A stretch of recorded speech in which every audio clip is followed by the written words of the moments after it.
This episode is brought to you by Indie Film Hustle TV, the world's first streaming service dedicated to filmmakers, screenwriters, and content creators. Learn more at indiefilmhustle.tv. I'd like to welcome to the show Rebecca Eskreis. How you doing, Rebecca? Good. I'm so grateful to be here. Thanks for having me, Alex. Oh, thank you so much for being on the show. I truly appreciate it. I did get to see your wonderful new film, which we're going to talk about a lot more in the show. What Breaks the Ice last week, right before I broke my ankle. And we'll still get to joke about the fact that that really did happen. So everyone listening, everyone listening, I don't even think anyone. I don't publicly say these things, but I was literally walking to my office 20 minutes before the interview. I literally break my ankle. I just got What Breaks the Ice. I just got the connection with that. Jesus. That's pretty funny. It is pretty funny. And I had to cancel our conversation. But I'm glad we're able to do it a week later. And now I am healing up. But it is those things that it actually happens. It's kind of like I saw a video of a dog eating homework.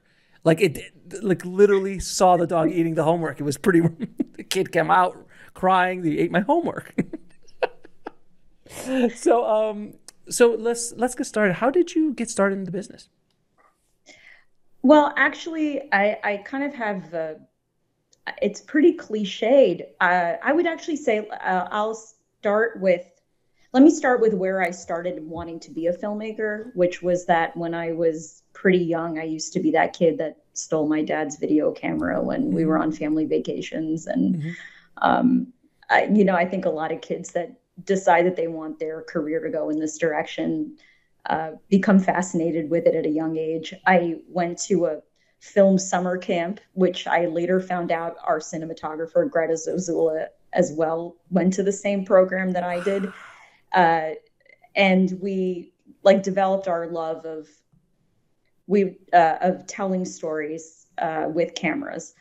My first job, actually, what I would consider telling stories for an audience other than my family, was at Forbes.com, where I was a writer and producer for the news. Mm-hmm. And the whole world of internet video was very new and different, and we were figuring out what to do with it. And it gave me a platform to experiment, and I was very grateful for the people that gave me that opportunity. That's pretty awesome. And you also had a chance to work with the late, great Jonathan Demme. What was that like? I mean, working with, he was a master. He was an absolute master. And obviously we could all look to Silence of the Lambs and some of his other films, but Married to the Mob and so many other films that don't get as much spotlight on. He was wonderful filmmaker. So how did you get involved with Jonathan? I got involved with Jonathan. I'd worked as an assistant in the Hollywood game for about 7 years out in LA after going to graduate school at USC. And my last job out there for a stint was working at Denovi Pictures. Wonderful opportunity. I really learned the world of development and how a movie goes from beginning to end through both the independent world and the studio system.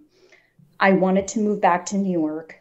I wanted to get into learning how to be a director in my own right.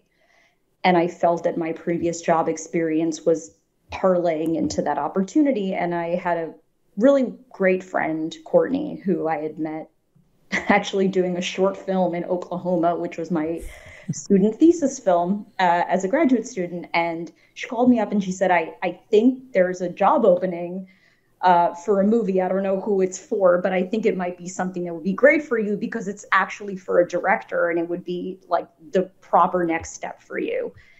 And I ended up going and meeting Jonathan Demme. And what year was that? So this was in 2014. So yeah, he's definitely Jonathan Demme at that point. Oh, absolutely. I mean, I have a very vivid memory of this. I didn't know who I was going to meet until the day of the interview. And one of the producers of the film emailed me and was like, "We got your resume, and will you come in and meet with Jonathan?" And I was like, "Oh, I guess this is the movie I'm meeting on. This is crazy." And I show up on set, and there is Jonathan in a bright orange sweatshirt, and he runs down the hill and he goes, "Hi, are you Rebecca?" And I'm like, "Why do you know who I am? I know who you are." We subsequently have this wonderful conversation. He introduces me to several of the producers beyond the one who had spoken to me. And here I am on the set of Ricky and the Flash, and I get a phone call the next day that I get to work for Jonathan. And it kind of set off a really wonderful chain of events for me to ultimately make this movie happen. So what was I'm assuming you got to see him work. What were some of the things you saw that you've incorporated or borrowed for your own style of directing? Become friends with your actors, listen to them. I think a lot of directing, there was I don't want to get too into the weeds of the way that the role of the director, I think, has changed. Mm-hmm. However, the one thing I always took away from watching Jonathan do his craft was that he just was so generous with all of the creative people that he worked with and had such great enthusiasm for what people were able to bring to the process. And clearly, by the time I got to meet him, he was a master. However, I never saw him lose his enthusiasm for what other people could bring and what their creativity could contribute to the project. And so going into my first film as a director, I thought, well, these are all people who have great talent. I'm so grateful to have them be part of my process. How can I encourage their creativity? And what I found was, through, as best as I could, generosity of spirit really helped get the best out of everybody and ultimately made the product better and the movie better. I've noticed that with many of the directors I've had the pleasure of talking to, some of them very accomplished, the best ones are very collaborative. The image of the monocle with the blowhorn and that image of like a Cecil B. DeMille or whoever it was back in the 30s, that's not what the greats do. Generally speaking, some are different. Obviously, everyone has their own path. But generally speaking, you're right. It's like that collaborative work with everybody, the DP, production designer, actor specifically. How do you approach pulling performances or molding performances from an actor? Let's say you're not getting what you are wanting, but they're giving you something else, and it's not exactly the exact thing that you're looking for. How do you approach that? Through questions. And I think especially on this film, on What Breaks the Ice, I have the privilege of saying that because I wrote the script, I can ask the question of, well, do you think maybe you could try doing it this way? Because when I wrote the scene, I was thinking about the character thinking about it this way. There's a particular scene that is cut out of the movie, but it was a great scene, but it's not in the movie, unfortunately, for many reasons. Not because it isn't a great scene, just because it didn't seem to fit in. But I do remember directing it, and I went up to all of the actors because they were having so much fun doing what they thought the scene should be. And I said, can you please remember what point in the script we're at right now? And they go, oh, yeah. Sorry, we forgot. Well, that's your job as a director, is to kind of bring. Of course, absolutely. But when you're behind the camera and you really want to elicit honesty, especially with young actors, and I think that's the privilege of working with young actors, is that they are so talented, they're so passionate, they are so visceral, and you want to let them give you what they get off the page. So I didn't want to be too controlling, but then I said, can we just go back to where this went? Can you guys just try to rein it in? And they were like, oh yeah, I'm so sorry. You're right. That it was like it was around the second take. Yeah.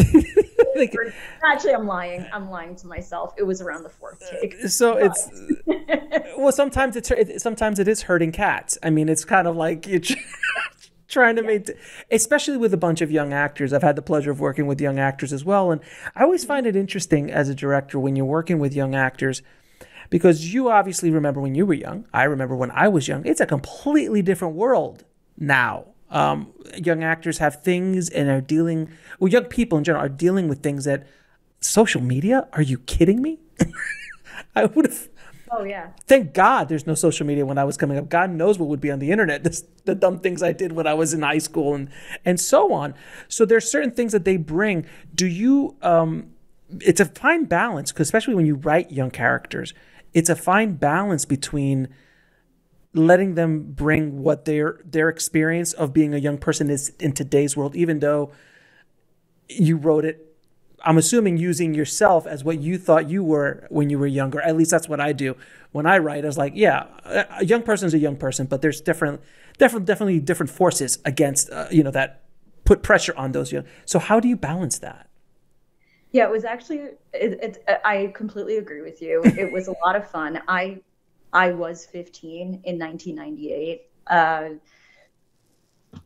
What we had, the most fun conversations for me were how much the actors related to the story, and then the things that they didn't relate to about the story at all, where there were no cell phones. I mean, I had a cell phone, I guess, when I was 17, after I, got my driver's license, and my parents would let me borrow their Nokia phone when I went out to the movies with my friends, sure. Right? We were on AOL and AIM, and we had the internet, but right? But I also had the experience of going away to sleepaway camp, where there was no such thing as technology, from starting around the age of 9.5. And so I would also talk to the actors about this really was an experience for teenagers not much younger than you. And I want you to understand that was a reality. At the same time, they had their own experience of kind of summer camp making the film. So it was a very reciprocal experience where, sure, they had their phones and they were able to access technology. It was, 2018. Mm-hmm. But yes, it was a very interesting experience to explain to them that this actually was a teenage reality not that long ago. Right, exactly.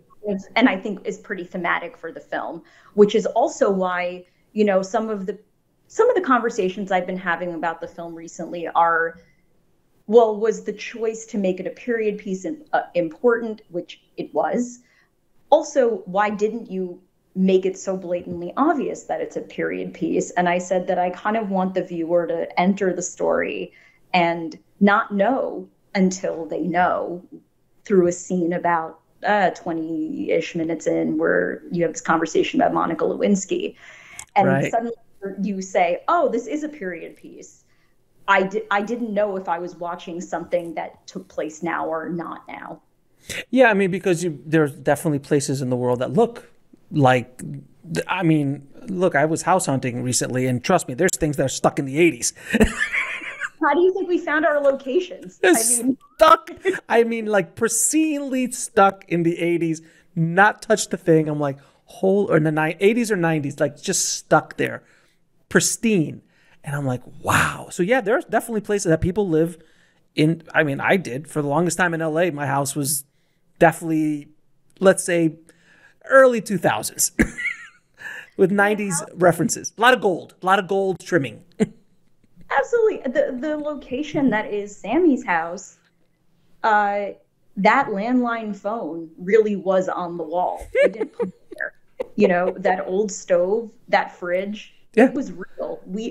Our production designer, Megan, who's incredibly talented, she's my business partner in this film. She's the first person who came on board with us.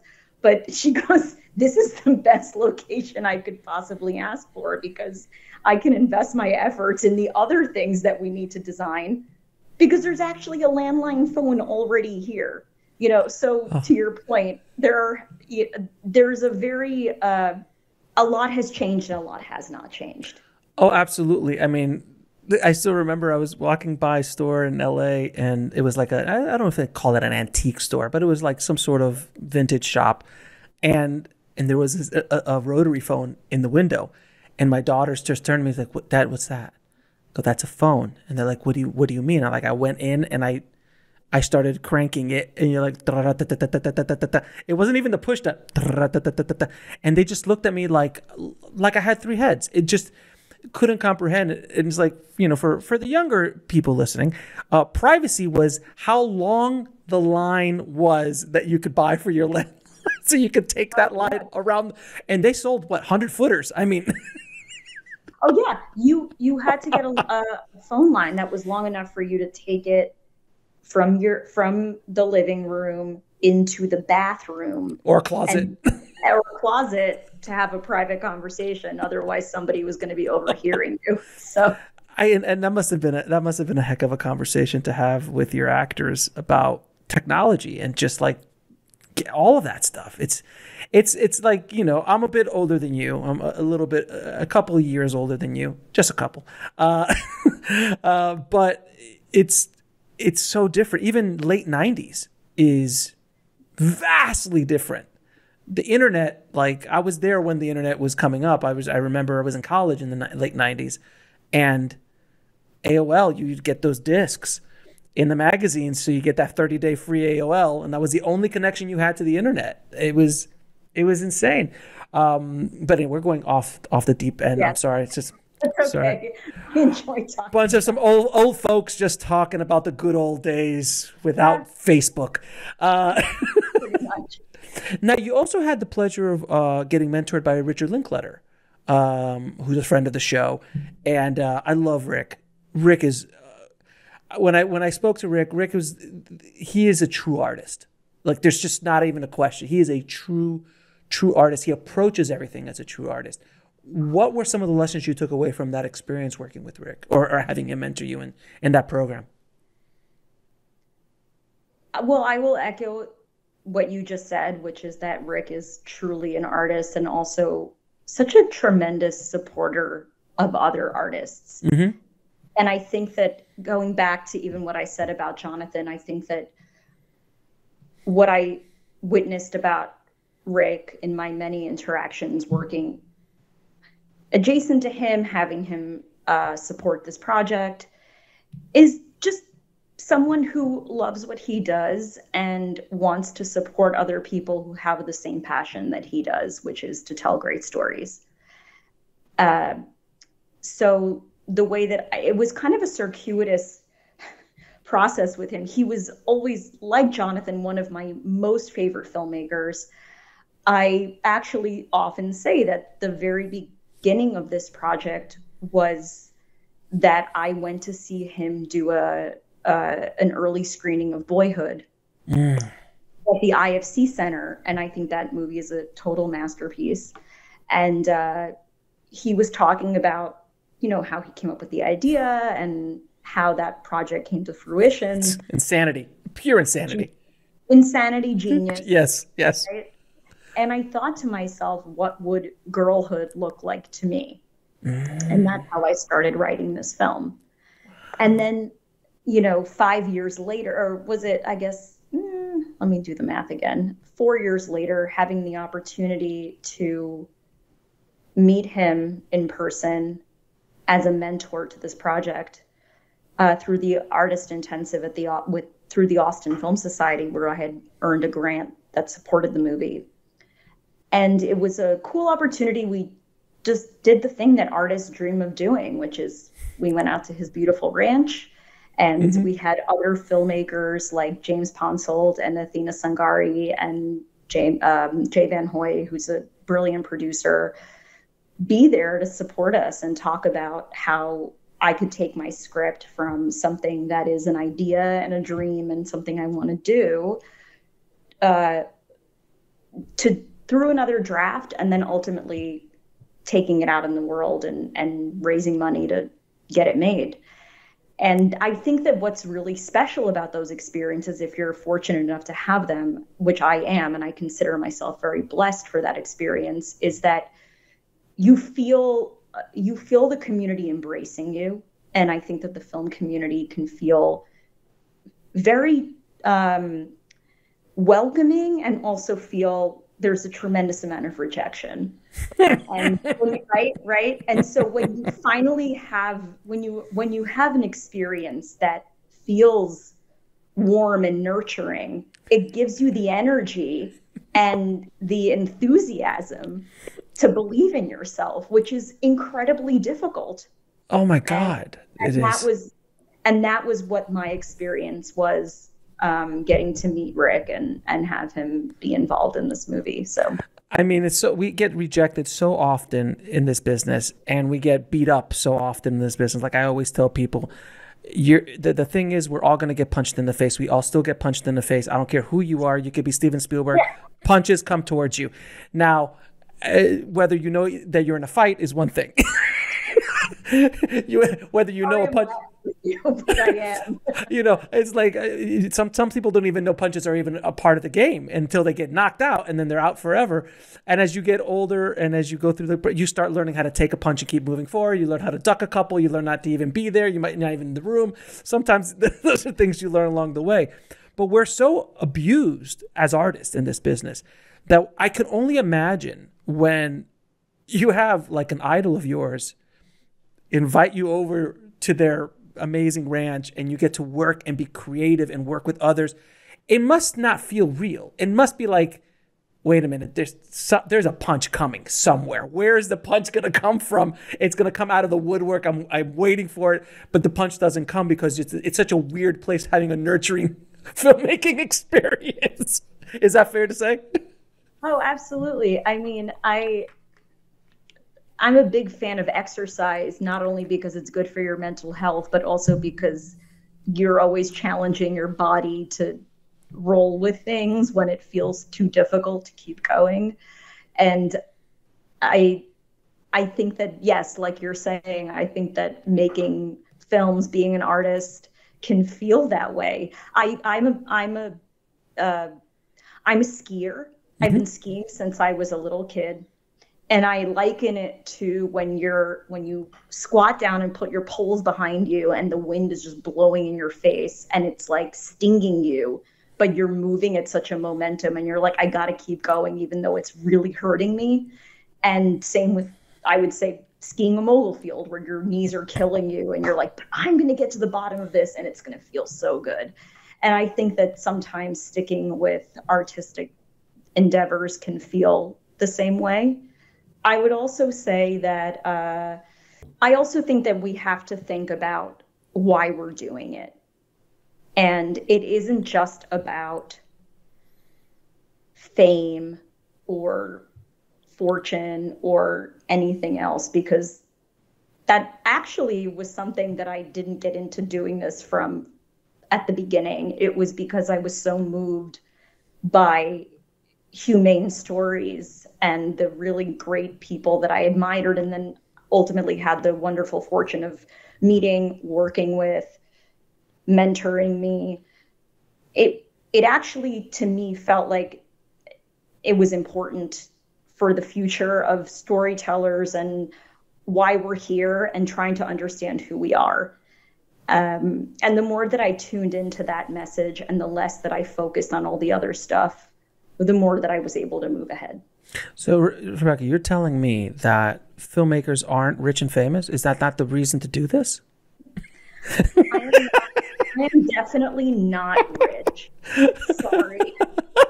I don't want anybody to think. I mean, isn't it supposed to be you get out of film school, they give you $10 million, that's your first starter movie, then you get $100 million to do then they just, I think they bring the truck full of money and they just dump it in your Hollywood Hills mansion. No, is that not the way it works? And you Scrooge McDuck, and then you Scrooge McDuck through the dollars in your pool. Yeah, I'm still waiting for the truck to arrive. It's been about 12 years. I'm waiting for them to return the phone call, let alone the truck. I'm waiting for the truck of money. But you know, there's You're making me laugh. But sometimes you have to laugh because it's so painful. And look, when you were in film school, and you went to a wonderful film school, you know, when I went to my film school, no one told me the realities of what this business was like. No one. They teach you the fluffy, like, oh, look, there's Steven Spielberg, and oh, look, there's Hitchcock, and oh, look, there's George Lucas or Coppola or any of these people. I'm like, oh, look, that's what directing is. And they didn't tell you that those are the exceptions. Those are the masters. And in all of them, every one of those names I just laid out had a struggle to get to where they were. Not one of them just walked in and goes, oh, you shall direct. It doesn't exist. But no one ever tells you the truth. The closest I got to the truth was I was taking, oh my God, I never forget this teacher. He was a grip. I was in a grip and lighting class. And he was an older grip, and he's like, he was just like, guys, I can't go today because a wave of depression has hit me. I have a job next week, and this wave of depression, and he just kept using the term wave of depression, and that was the first inclination that things weren't as rosy as the brochure said, and he could just tell, that he just had shrapnel. Lots and lots of shrapnel. And I want to ask you, so, I come from, I'm a Latino man, and I've had my struggles as a director, especially in the 90s, where if you even had a Spanish speaking person in your commercial reel, you couldn't do English because they're like, oh, he only does Spanish. Stuff like that. As a female director, and I've had other female directors on the show before, what does that path look like? And because I have to imagine the struggle on set, when you've got that old grip who, is like, who's this girl? Like, I mean, because they did it to me when I was the young guy on set. They're like, who's this kid who doesn't know? Like, the set could be a rough place. Is that a fair? The rough could be. Absolutely. So I love all the things you just said. I respond to that totally. What's funny, and I'll spend about 5 seconds on this. My mother's from South America. She's a South American immigrant to the U.S. Okay. Spanish is her first language. My mom's an architect. She experienced that on construction sites. Oh my God. Where Spanish is your first language. You must, even though she's perfectly bilingual, but I learned a lot from her about what it felt like to be somebody who moved here when she was a teenager and didn't speak any English and had to, and doesn't necessarily look like somebody who would, I mean, I don't want to get into all of that, but she, as a female and as someone who necessarily didn't have what it looked like to be, oh, I'm someone here who's in a position of authority. And and so therefore, what I learned from her was you show up and you just be you. And even though she was someone who didn't present as what they thought was the position of power on a construction site, which is the architect who designed the project, shows up and didn't look like what the people working there thought that their boss should be. What I would then say for myself on the film set is I had a day where I think it was our first day of shooting, and I saw our first AD, our cinematographer, a couple other folks, and I was late and whatever. And I joined the meeting, and there was another crew member who was standing there, and I was like, hey, how's everything going? And he looked at me and I'm sure thinking, who is this person? Who's this PA? Who's this PA? Right. And I said, hi, I'm Rebecca. I'm the director. And I saw this look come over his face of, oh, okay, this 5'0" woman is here to direct the movie. This is not what I was expecting. And that was a really empowering moment for me, but also a little bit weird because I also wanted to be like, didn't you read the call sheet? But at the same time, it was a long-winded way of saying, yes, it was, there were definitely challenges being a woman director. You know, to go back to your previous question, I came up as what used to be called a D girl, which is has become thought of as a pejorative term, right? It's like you're basically like a development girl. It's like a girl who works for producers and reads scripts. And I found it to be an incredibly educational position.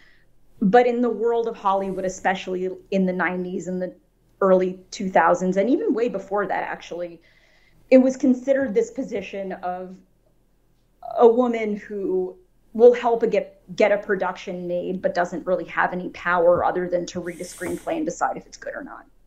And then also to be kind of an assistant to any person that she's working for. And I did that job for about 7 years.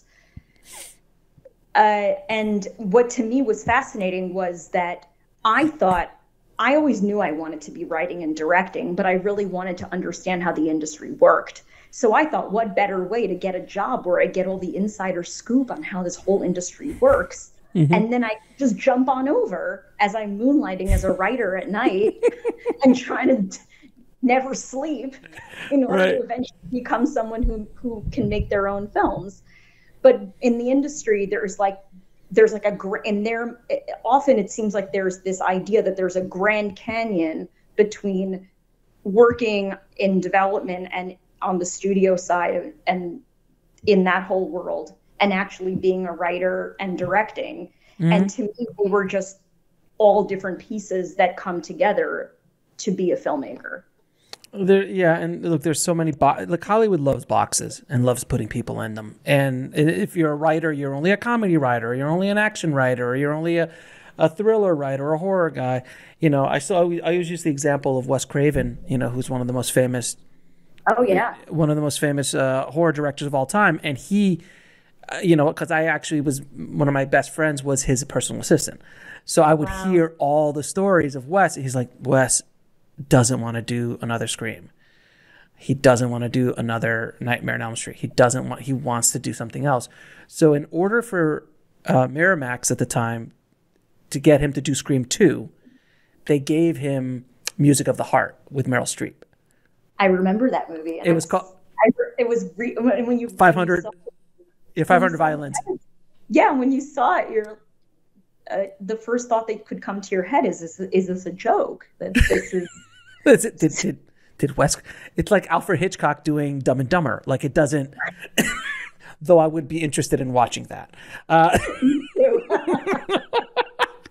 But he was caught in that box, and it was a beautiful movie. I love that movie, but it didn't do business. So because it didn't do business, he got back in your box, and he was there for the rest of his life. So Hollywood loves putting people in boxes, and everyone listening needs to understand that. Like, it's just the way it is. Like I was saying earlier, if you have Spanish on your reel as a director, that's all you could do. If you don't have anyone speaking on your commercial reel, you obviously can't direct people who could speak. Like, it was madness. It's madness, but it's a way to protect themselves, and it's either on the agency side or the studio side. Everyone's always covering their own ass, and everyone's always trying to protect themselves because they're only one bad mistake from losing their job. And that's why there's no risk. That's why there's no creativity. There's no new material coming out. We all keep remaking the stuff from the 70s, 80s, and 90s, right? So, and then we're stuck in the indie world, which is great, but the budgets aren't this nice. I have no idea what you're talking. Which brings me to another question. How did you get this project off the ground? How did you get the financing for it? Because it doesn't have a superhero in it. It's not based on a book about a wizard. So how did this get financed? Well, going back to, I'm sorry, I thought there was a wizard in this. Did I not see the right movie? They sent me the wrong link.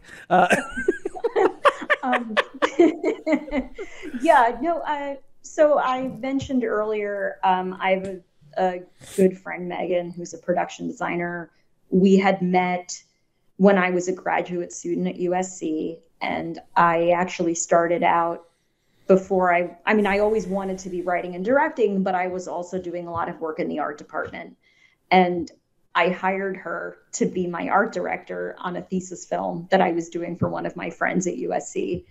And I, in the meanwhile, was telling her about my thesis film that I was going to be directing and producing in Oklahoma called Noodling, which was a self-financed project, and that I raised the money for and also gotten some grant money from USC.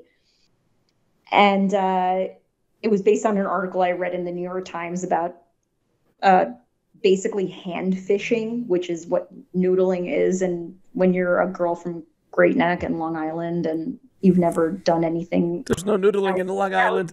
Outdoorsy aside for playing tennis. You're like, this is really exciting. So I ended up making this film. She came with me, and she was the art director on the film, and we ended up just staying good friends. And she was working on lots of different projects in LA. And we had always talked about doing a feature together. And I sent her an early draft of the script, and she said that she had access to financing for people that it was more either gap financing or people looking to put first money into movies with the understanding that wouldn't be the only money. Mm-hmm. And we decided, we've made a good team on various short films and really low budget independent films. Why don't we try to get a feature off the ground? And so using the first money that we were able to raise, we hired a casting director. We hired a producing team in New York, where we knew we wanted to shoot the movie. And then we went pretty wide with it, and it was a very tandem process of bringing talent on board and also continuing to raise money. And we became one of those very lucky stories where you get where it just kind of snowballs, where you get good talent on board, and as good talent comes on, more money comes on, and we raised enough money to shoot the movie, and then we kept raising more money. So that's kind of and then we also had a very special partnership that one of our executive producers, who eventually came on, hooked us up with Goldcrest Films, which is a really wonderful post-production house. They also do sales and distribution for independent films, and they really believed in this movie. And whereas production can feel like such a chaotic process, they were able to help us really streamline post and sales and distribution, and that helped us get to where we are now, which is to be with our distributor and to be out in the world and to allow me to have conversations with people like you. So. Oh, that's awesome. That is definitely a Pollyannic version of what most independent films, and there's a lot of pain in that, and there's a lot of pain in that conversation that you didn't say about, I'm sure, but It was wonderful. But it's nice to hear stories like that, because we need to hear them. We don't hear them very often. I hear the story of, we wrote the script and scene. I've left out a lot of details. But, oh yeah. I'm sure there was some valleys in there, not all just uphill. Yeah, it was hard. I've read a lot about other endeavors that you have, and I think that a lot of putting everything of yourself into something creative requires a dedication from your soul about how you have to just put yourself in it and believe in it. And there was Fleetwood Mac is one of my favorite bands, and there's their song Over and Over listen to in the shower every morning for about 5 months, over and over for about 4 times. And then I would say, okay, now it's time for me to get out of the shower and start my day, because I feel that I've cleansed just over and over and over all of the things that are hurting me, that are scary, that are painful, that I don't want to face, that I'm feeling scared about, or wondering if I made the most horrible decision of my life, which is to invest so much in making this film and in my career generally, because I didn't just wake up one day and decided I wanted to write and direct a movie. This was the culmination of actually 20 years of my life. So I would just say to myself today, I'm going to go do it over and over again and hope the outcome is good. And I think that's a great theme song for many filmmakers, over and over again, over and over again. And I want everyone listening to understand that no matter who you are and how big you get, you're always chasing the next project. You're always chasing the next budget, the next financing. Unless your name is Chris Nolan. Coppola just came out and he's like, I'm just going to put $100 million of my own wine money into my opus, because nobody wants to finance this film, and I'll put my own. And I was like, he's 82. God bless him. God, it just gave me such a warm feeling. I pray I could get him on the show one day to just say thank you for, because most men of your age, directors of your age, they just, I'm like, I'm good. I'm done. I directed Godfather. Quit. You're done. You're done. You did Godfather 1 and 2, let alone Apocalypse Now and a million other ones you did. But you don't need to prove anything, Francis. But he's an artist, and he will always be an artist, and that is that spirit that soul that you were talking about. And I also want to ask you, because I got this a lot when I was coming up, the first time director thing. Did you get the first time director conversation? You're like, oh, you're a first time director. We can't give you millions of dollars or anything to make this film. You also don't have any major movie stars in this. How are we going to get this done? Did you have to run up against that? I know writing helps a bit. When you're the writer, it helps a bit. But what was your experience with that?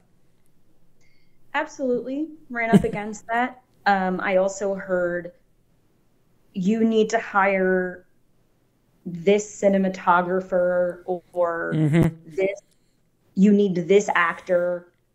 Everyone involved in this movie, I could recognize immediately, was so incredibly talented and was who I wanted to do it. And I was very fortunate that I could agree for them to work with me. Absolutely. Of course you run up against that. I mean, it's impossible, right? At the same time, I have found that if you have tremendous conviction in your beliefs and you actually, you really stand up for what you believe in, people will actually get behind you if you believe in yourself. Right. I know that sounds like a very cliche, but it's the truth. One of the most important meetings that we had around this movie, I mean, we had several important meetings as far as financing was concerned, but I can pinpoint one in particular where I was in a room with 15 people and I gave a very impassioned speech about why we needed to make this movie with the team that we had and why we needed to do it now. And the person who was in charge, a man older than me, he said to me, I get it, Rebecca, and I hear you. I understand you're this close. And then later that day, we heard that they had agreed to come on board and we were going to be able to greenlight the movie. And that, again, not to your point of sounding Pollyanna-ish, because it was not Pollyanna-ish, the process. But I found that if I wasn't completely forthright and I didn't put everything into this, I recognized that it wasn't going to happen. And I also and speaking of, you know, the things that we do for self-care and to calm our minds and to say, okay, if this doesn't happen, I'll be okay, was I used to also play this game of, well, what if this doesn't happen? What if I put 150% into this and it doesn't happen? What will I do? And I had my backup plans of all the things that I was going to do if I couldn't get this to happen for me and for our team. And having that peace of mind actually, I think, helped me have brutal confidence in this, because I wasn't afraid if it failed.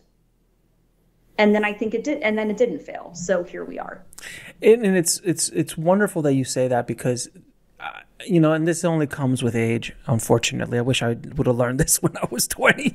But that when you put yourself out there and if you're honest and true to what you're trying to be as an artist, the story you're trying to tell, the project you're trying to get, if you're truly being authentic, people sense it. People around you, your crew, financiers, distributors, the audience, all feel that authenticity. Whereas if you walk in half foot out the door, you can't go halfway. You have to go 100%. You've got to kind of burn the ships at the shore to a certain extent. You had backup plans, but you have to burn that ship. You have to, because it's just too hard. And there's I'm sure that when you were in that meeting with 15 people, there was probably another 10 projects in the waiting room.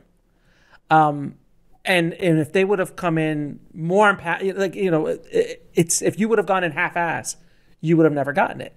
And that's something that they don't teach you at film school. They don't teach you these things.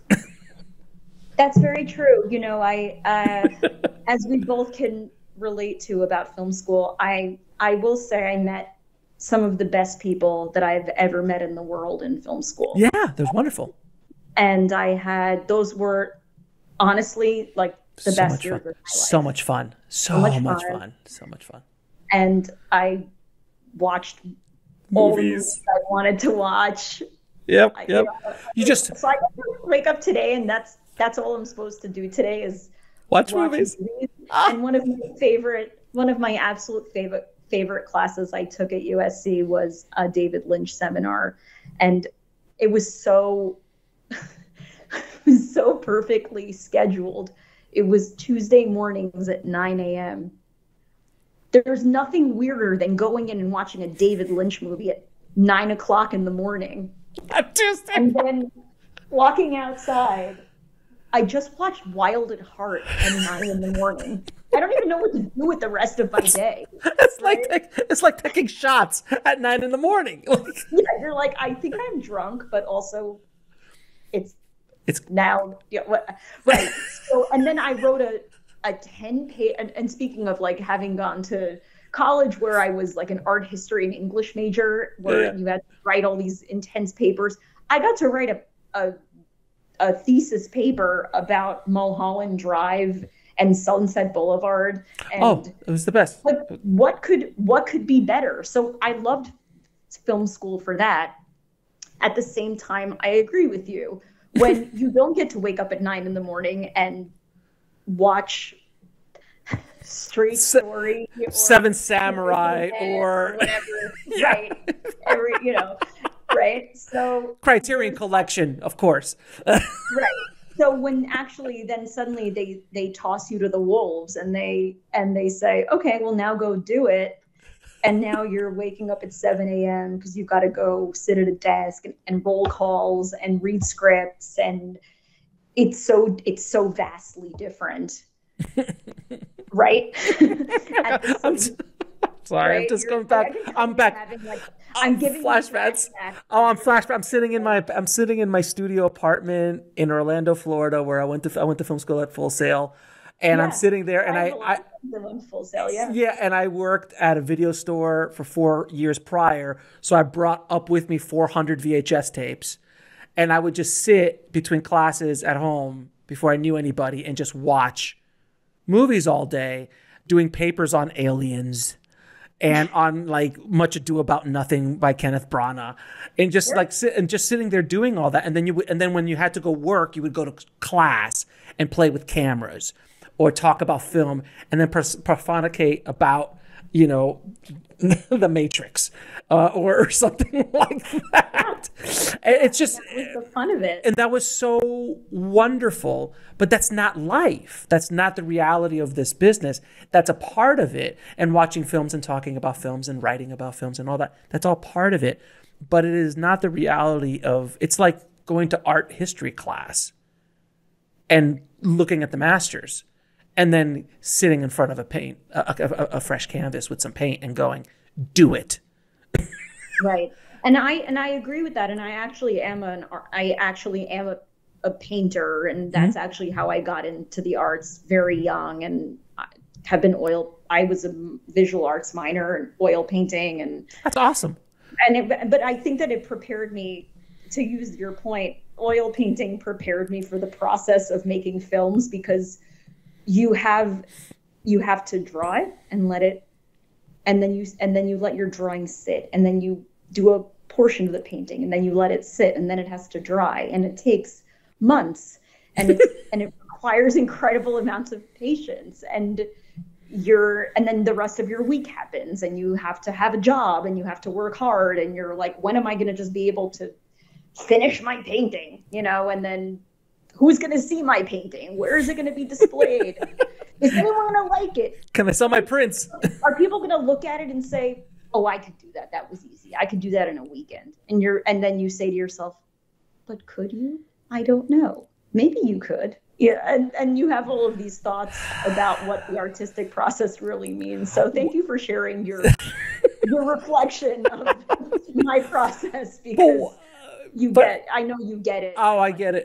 I get it 100%. But isn't it amazing that out of all the art forms in the world, writing a screenplay and directing a movie is something that the average Joe off the street thinks that they can do because they watch movies. And you're like, you don't listen to Mozart and go, I can write a symphony. You don't go look at the Sistine Chapel and go, I can paint that. That's not something that's done. But for whatever reason, I can write a screenplay or I can direct a movie. And I think there's, to a certain extent, I think Ron Howard said, is like, I think everyone can. But the difference between you wanting to and being able to is something called craft.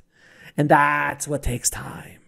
And the one thing that he left out of that is also politics, realities of the business, other things like that happen, that are unspoken things that happen on set, in the process, egos. Right. Well, I think that what we can say, okay, so for example, what you just said about a symphony that Mozart wrote, mm-hmm. I can enjoy that music. That doesn't feel to me as though it's not about real life. It's an incredible symphony of instruments. I think that the reason why people are both drawn to cinema and television is, and the more further along the technology comes with cameras and with audio and our ability to listen and tell stories that feel so real, is it does feel so close to your real life that you think, oh, I could do that. I don't need to know how to play a violin to write about what it feels like to be Rebecca growing up in Great Neck, you know? Whereas, you know, these other art forms, right? I think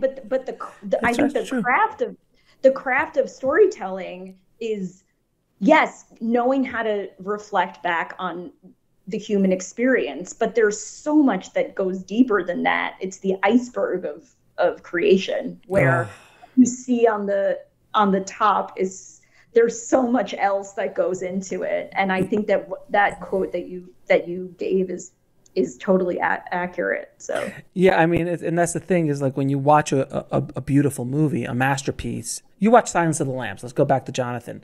Yeah. You watch Silence of the Lambs, and it is a symphony. It is beautiful. It's one of the few horror movies ever to win an Oscar. The performances, the way he shot it, the storytelling, it looks effortless.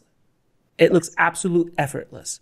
But try to recreate that. It is so difficult to tell a story of that magnitude with those with those layers, and the layers upon layers upon layers of the characters and the subplots and the themes and the character arc. There's so much craft within all, and then it's not just Jonathan. It's Anthony, it's Jody, it's the writer, it's everybody that put that whole thing together and then it looks easy, but it's one of the most difficult things, honestly, on the planet to do, is to tell a good story. It is not easy to tell a good story, let alone just writing a good story, let alone filming it, putting it together, pacing, timing. One frame could be the difference with this or that. I mean, I remember the story of Star Wars, the first cut. Horrible. Horrendous. Horrible movie. It was dead in the water, and then they had to bring in 3 new editors, and George's wife, Marcia, and him sat down and recut it to the genius that it is now. But look, we could have not had Star Wars if they would have released that cut. Yeah, it's crazy. I mean, and the alchemy that it takes to make it happen is great word. It's truly, it really is magic. I feel that, and I felt that. I feel that when I watch great movies, and I have actually felt it when it's happening around me with just the creative process, whether it was films I worked on or films that I directed, and when it's working, and it feels very unique, and it feels like you're actually going to put something in the world that will mean something to other people. Now, which brings me to your film, What Breaks the Ice. What is the movie about? Well, I mean, on the surface, I think it's certainly a movie about friendship. It's a movie about coming of age and being a teenager. It's a period piece. It's set in the 90s. I think for me, it was as much about a reflection of my adolescence as it was a reflection of a period of time where a certain type of adolescence won't exist anymore, which you and I talked about earlier. Right. Getting lost, kind of being untethered from the quote real world, and for I think young people, that's school and the pressures of being a teenager, and the summertime is when you get to be a kid. And I wanted to make a film about that. The film also takes a different turn about halfway through. A little bit, slight turn. Yeah, slight turn. And for me, that piece of the story, I wanted to also tell a story about people that aren't perfect. I think that there's a very fine line between love and hate. I think that there's ambiguity in all of us.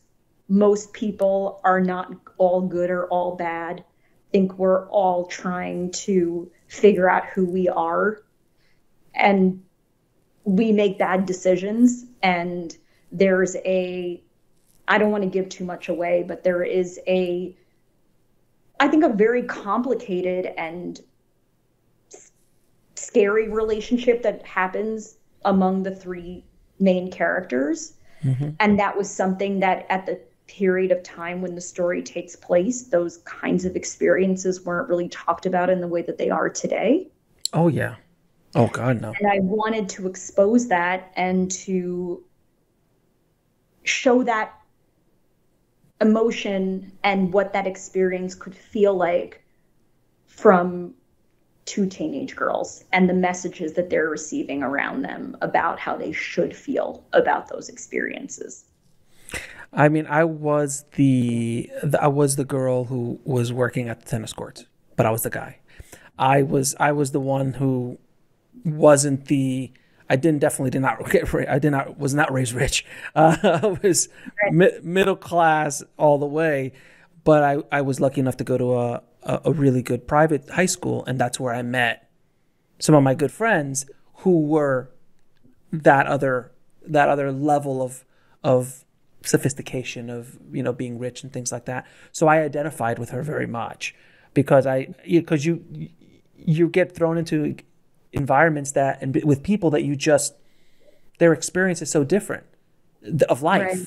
You know, I'm struggling to, not me personally, but, you know, you're struggling to eat, or to get clothes that fit, or not to get hand-me-downs or something like that. And they're just talking about like, oh, you know, I was in Aspen last week, you know. It's a different life experience. So I really did identify with her specifically. Yeah. It was a wonderful, wonderful film. Thank you. Yeah, thank you so much. I think there's a lot to uncover, and I actually am looking forward to people telling me what they think. I think that movies, my favorite movies that I've watched, the filmmakers that I enjoy, my favorite thing to do in the world is to watch a movie and then go out to lunch or dinner with the people I just watched it with and talk about how it made me feel.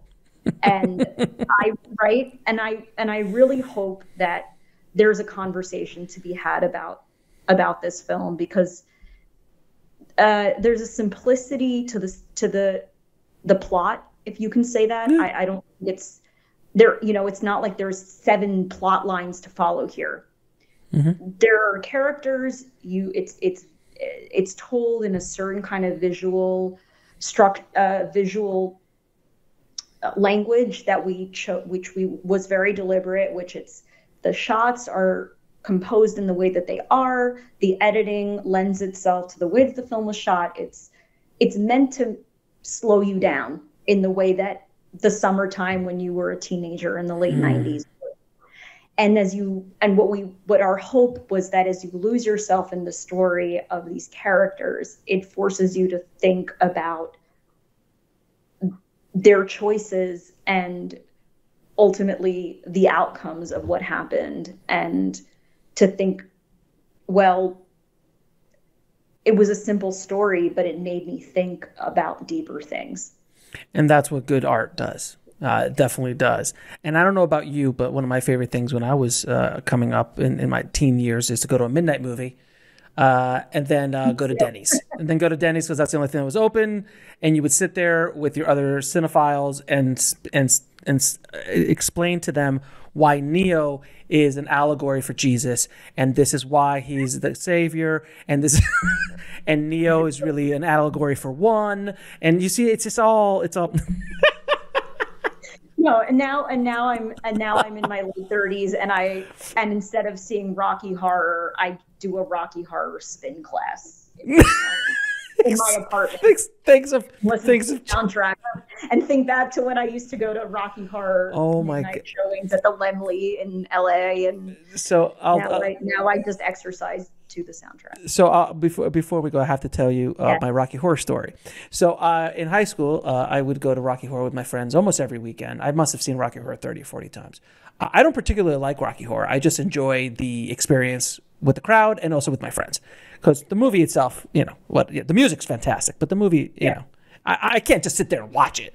Like, you just can't watch Rocky Horror at home. That's just weird. It's like watching The Room at home. I actually just was about to say it's like watching The Room by yourself.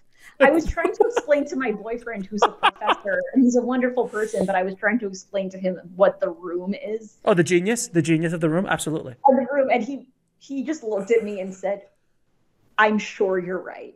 So yes, it's the same thing. It's not. Yeah. So when I went to one day, we realized that you remember you brought rice and toast and spoons. Oh, of course, and you throw at the screen. You throw at the screens and stuff, right? Yeah. So what we did one day was there was no limit to how much rice you could bring.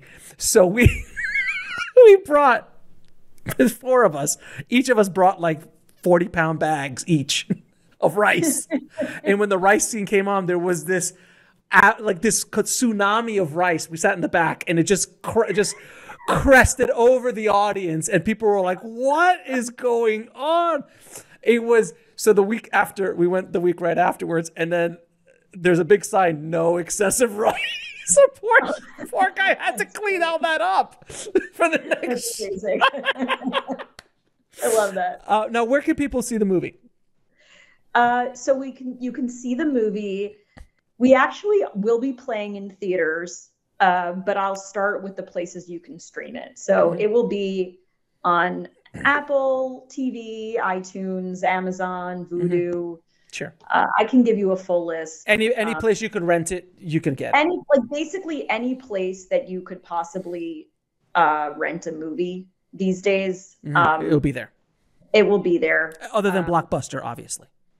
Yeah, we're not.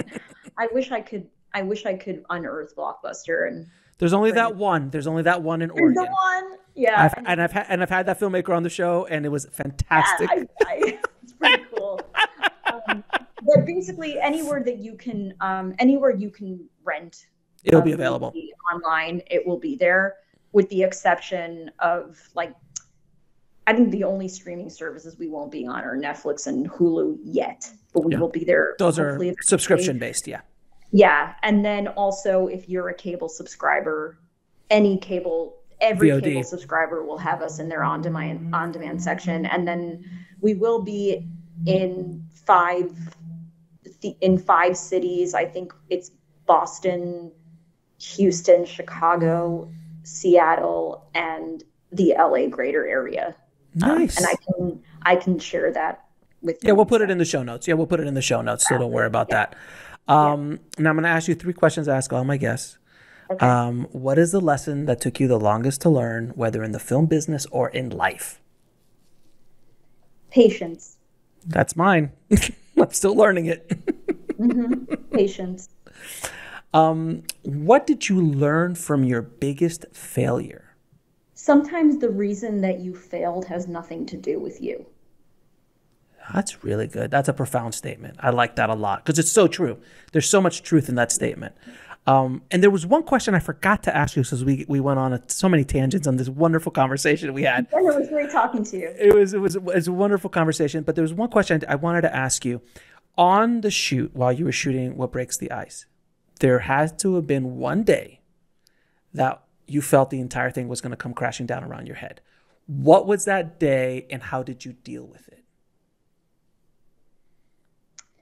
We were shooting one of the most important scenes on a highway that we closed down in upstate New York, and it was 4:00 in the morning, and there was a shot that I knew that we needed to get, and there were people that were prepared to walk away. Yeah. Because it was the one night specifically that we went very over.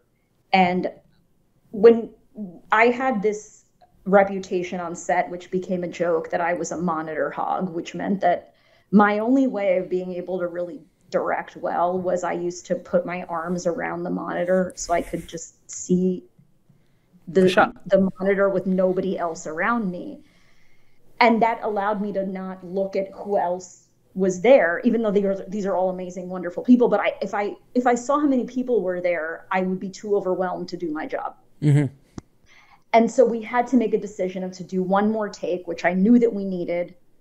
And I suddenly looked up from the monitor and I saw 50 people looking at me on a closed off highway in the middle of upstate New York. 4:00 in the morning. And I said to myself, and I saw trucks in the background and lights in the woods and actors and a truck and kids on the ground and pizza behind me. And I said, what on earth am I doing? Why am I here? Oh, no. Who let me do this? We all have, and you know what? And I want everyone listening. Every director has these moments, and it could be on a $200 million project, or it could be on a $2 project. A short film, a feature. You always have those moments. I always feel like security is going to come in any moment and kick me out of the party. Anytime I'm on set. Oh yeah. And then I said, okay, we need to do this one more time. And we did it one more time, and it was done, and we wrapped, and it was great. But it was, I think sometimes as a director, whether you're like you're saying, whether it's a 5-person short film you're doing with your friends as a student, or a much larger project, there are definitely those moments where you look around and think to yourself, who threw this party and let me run it? Who's directing this movie? Because it looks big. There's a lot of stuff. I wouldn't want to be that director. Yeah, so that was certainly. I'll give you one little story before we go. When I was directing my demo reel for my commercial demo reel, I spent $30,000 out of pocket, which I had taken a loan out from my grandpa to write, because we were shooting on 35, because that's all there was. So we were shooting 35, and day one, within the first 30 minutes, my entire grip and electric walked. Because the DPs, if you notice, I said two. I don't know if you've ever been on a set with two DPs. That was fun. They had gear, so they had a grip truck, so that's why I hired them. Mistake one, never make that again. So my DPs were so unprofessional that the professional grip and electric crew said, we're not going to deal with these monkey DPs. And they called them the monkey DPs for the rest of the 3 or 4 days that we were shooting. And they walked, and my producer had to bring back her brother, who was the key grip, who then brought the rest of them. This is day one of my shoot, of my big shot as a director to start my directing career. Wow. That's where I came from. Oh my goodness. That's a lot. I mean, and that's day one. I'm talking about, I think, day 14. So no, this is day one. I have a lot of sympathy for that. 30 minutes in. It wasn't like halfway in. 30 minutes in, they're like, these guys obviously are monkey DPs. We're not going to work with these people. Oh, wow. Oh my God, it was amazing. Last question. 3 of your favorite films of all time. I'm going to mention one first that I saw recently, which was Another Round, Thomas Vinterberg's movie. Mm-hmm. I absolutely love that film. It was one of my favorite movies that I've seen probably in the last 5 years. Second would be Dazed and Confused, not to go back to Richard Linkletter, but that is a movie that I have probably seen 15 times. All right. Love that movie so much because I don't know what it is that draws me in about, again, simple story, but it's authentic. It's just so, you feel so much for those characters, and there's so much emotion that's brought through in that film, even though it's so simple in certain ways.